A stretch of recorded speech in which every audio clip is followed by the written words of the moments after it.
নমস্কার।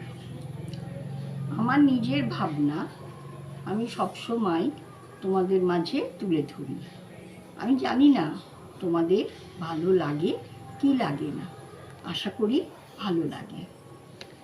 দল বেঁধে থাকার একটা উপযোগিতা আছে। দল বেঁধে থাকলে অনেক অন্যায়কে প্রতিরোধ করা যায়, কিছু ভালো কাজ, কিছু ধর্মের কাজও করা যায়।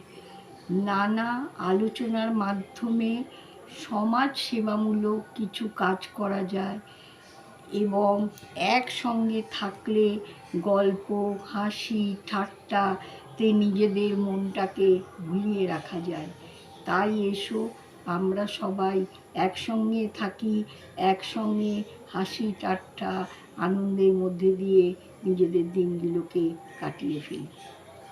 নমস্কার। আমার বলা কথা যদি ভালো লাগে তাহলে প্লিজ আমার পেজটিকে লাইক, কমেন্টস ও শেয়ার করে দিন। ধন্যবাদ।